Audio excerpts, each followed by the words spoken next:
18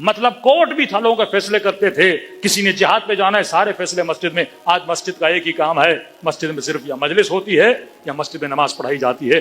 لوگوں کا کنیکشن مسجد کے ساتھ کٹ چکا ہے. اسلام میں مسجد کی ویلیو اور تھی، تھنکنگ آف مسجد اور تھی. وہ ویلیو اگر باقی رہتی لوگ دین کے ساتھ جڑے رہتے. یہ مشہور ہے شیخ بھائی کا واقعہ. جب یہ امام رضا کا حرم بنا رہے تھے تو بلڈنگز بنا رہے تھے، دروازہ مولا کا بن رہا تھا. شاہ عباس حرم کے وزٹ کے لیے آئے. کیا دیکھا، ابھی تک امام کا دروازہ نہیں بنا. کئی دن گزر گئے تو پوچھا مزدوروں سے کہ دروازہ کیوں نہیں بنا. تو کہا کہ شیخ بھائی نے ہمیں روکنے کو بولا ہے. تو بادشاہ تھا، انہوں نے آرڈر دیا کہ چھوڑ دو شیخ بھائی کو، دروازہ کمپلیٹ کرو. انہوں نے بول دیا، مزدوروں نے سارا دروازہ بنا کے کمپلیٹ کر دیا. یا پیچھے سے شیخ بھائی آئے، انہوں نے مزدوروں کا، جناب میں نے منع کیا تھا دروازہ نہ بناؤ، تم نے کیوں بنایا؟ قبلہ آپ نے کہا نہ بناؤ. بادشاہ صاحب کہہ رہے ہیں بنا دو، ہم حکم کے پابند ہیں، ہم نے دروازہ کمپلیٹ کر دی. یہ گئے بادشاہ کے پاس، شہباز صاحب آپ نے کیوں آرڈر دیا؟ میں نے روکنے کو بولا تھا. انہوں نے کہا کہ کل میرے خواب میں امام رضا آئے اور انہوں نے کہا کہ میرا دروازہ ابھی تک بنا کیوں نہیں ہے، دروازے کو جلدی کیا کیا جائے، بنایا جائے. شیخ بھائی اپنی جگہ پہ بیٹھ گئے. کہنے لگے کہ میں نے دروازے کے لیے روکا کیوں تھا، آپ کو پتا ہے؟ کہ نہیں مجھے نہیں پتا. شیخ بھائی علم کیمیا، علم نجوم اور علم اعداد کے بھی ماہر. آج بھی ان کی کتابیں موجود ہیں، تعویذ کے حوالے سے، عملیات کے حوالے سے یہ بہت زیادہ ماہر تھے. تو انہوں نے کہا کہ میں نے ایک تعویذ لکھا تھا اور اس تعویذ کو میں نے دروازے کے اندر ڈالنا تھا، اور وہ تعویذ ایسا تھا کہ امام رضا کے حرم میں کوئی بھی گنہگار داخل نہ ہو سکے. مطلب اس حرم میں وہی داخل ہوگا جو صاحب تقویٰ ہوگا. لیکن کئی دنوں سے مجھے دیر ہو رہی تھی وہ تعویذ مزدوروں کو دوں اور دروازے کے اندر اس کی چنائی کی جائے تاکہ کوئی نہ آ سکے. اور آج آپ امام رضا آپ کے خواب میں آئے ہیں، انہوں نے کہا دروازہ بنا دو. تو گویا مولا نے پیغام دیا کہ جناب میرا حرم صرف متقیوں کے لیے نہیں ہے، یہ حرم بنتے ہی اسی لیے ہیں تاکہ گنہگار آئے اور حرم سے ہو کے باہر چلا جائے. اس قدر معماری کی محنت، اگر آپ جائیں گے اس زمانے کی معماری کو دیکھیں گے آپ پریشان ہوں گے کتنی ترقی پر تھے. لیکن شاہ عباس کے جانے کے بعد، صفویوں کی حکومت کے گرنے کے بعد، انہوں نے بڑی بڑی بینکس کی بلڈنگز بنائیں، وہ پورا نقشہ ختم کیا. انہوں نے حوزہ علمیہ میں علم نجوم پہ پابندی ڈالی کہ جناب یہ حوزہ ہے تو یہاں صرف تم اپنا ریلیجن، دین پڑھاؤ گے، مکاتب دنیاوی نہیں پڑھاؤ گے. تو حوزوں سے دینی علوم کو اور دنیاوی علوم کو الگ کر دیا گیا، جس کے ساتھ ساتھ نسلیں دین سے کیا ہوتی گئیں، دور ہوتی گئیں. اسلام کے اندر جو کانسیپٹ تھا، اہل بیت جو کانسیپٹ دے کر گئے تھے کہ نسلوں کو دین کے ساتھ کیا رکھو، جوڑ کے رکھو. صلوات پڑھے محمد وآل محمد پر. قرآن مجید وہ کتاب ہے جو صاحبان عقل کے لیے ہے. کہ اس نیٹ ورک کے اندر وہی بندہ سروائیو کر سکتا ہے جو اپنی عقل کو مضبوط کرے. اس نیٹ ورک کا بنیاد ولایت معصوم ہے، امامت معصوم ہے. اب ہمارے معاشرے سب سے زیادہ شیعہ جس ملک میں رہتے ہیں ایران. ایران کے بعد اگر کوئی ملک ہے جہاں پہ سب سے زیادہ تشیع اور شیعہ ہے وہ پاکستان. پھر آپ بول سکتے ہیں عراق ہے، لبنان. انقلاب اسلامی سے پہلے شیعوں کے حالات بہت خراب تھے. لبنان کے شیعہ یوز ہوتے تھے فلسطینیوں کے ہاتھوں اور کرسچنز کے ہاتھوں. فلسطین کے اندر سے جتنے فلسطینی کوچ کر کے لبنان میں آئے، یہ کیمپس میں رہتے تھے، ان کو کہتے تھے کیمپ والے فلسطینی. جنوبی لبنان میں شیعہ کا ایک طبقہ تھا، شعور نہیں، خط نہیں کہ ہم نے کرنا کیا ہے، اثنا عشری پر پتہ نہیں. ان کو کیمپ والے فلسطینی یوز کرتے تھے لبنان کے اندر کرسچنز کے اگینسٹ. یہ پیسے لیتے تھے، کرسچن سے لڑتے تھے. دوسرے شیعوں کو کرسچنز پیسے دیتے تھے، فلسطینیوں سے لڑو، وہ طبقہ ان سے لڑتا تھا. یہ تو انقلاب اسلامی آیا، شہید چمران لبنان گئے، ان کو کیا بنایا، منسجم بنایا کہ بھائی تم کن چکروں میں پڑے ہوئے ہو، اپنا تشخص بناؤ، اپنی شخصیت بناؤ. عراقی شیعوں کے اوپر صدام جیسا بندہ رکھ دیا کہ 35 سال صدام وہاں رہا، یہ لوگ کوئی انقلاب نہیں لا سکے. کوفہ مہد تفرقہ تھا، اتنے فرقے دنیا کے کسی شہر میں نہیں بنے جتنے کوفے میں بنے ہیں. ہر فرقہ وہاں پہ بنا. کیسانیہ کا نام لے رہا ہوں، فتیہ کا نام لے رہا ہوں، اسماعیلیوں کے فرقے، یہ سارے کہاں بنے، اسی کوفے میں بنے. آ جائیں ایران. ایران کا حال یہ تھا کہ محمد رضا شاہ اور رضا شاہ، کلچر تباہ، ثقافت تباہ، مغربی نظام. اس خطے کے جتنے لوگوں کو عیاشی کرنی ہوتی تھی وہ کہاں جاتے تھے، تہران. مڈل ایسٹ والوں کو عیاشی کرنی ہوتی تھی کہاں جاتے تھے، بیروت. یہ خطے کے 2 مسلم ایسے ملک جو عیاشی کا مہد بنے. سب سے پہلے فلمیں بنی وہ ایران میں بنی، ایجپٹ میں بنی. سینما کا عروج ان 2 ملکوں نے شروع کیا، بے حیائی اپنے کمال پر. پاکستان کے شیعوں کا حال ابھی تک آپ دیکھ رہے ہیں کیسا حال ہے. بانٹ دیا مختلف افکار میں. خمینی صاحب نے انقلاب لایا.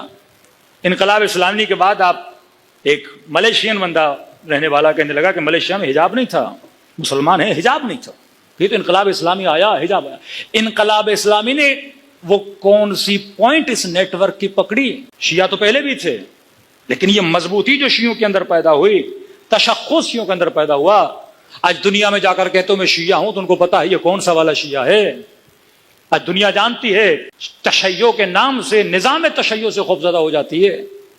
خمینی صاحب نے کوئی کمال نہیں کیا, انہوں نے وہ نیٹ ورک آف معصومیت, نیٹ ورک آف ولایت تھا کہ شیعہ معاشرہ تب تک زندہ رہے گا جب تک اس کے اندر رہبریت اور لیڈرشپ ہو.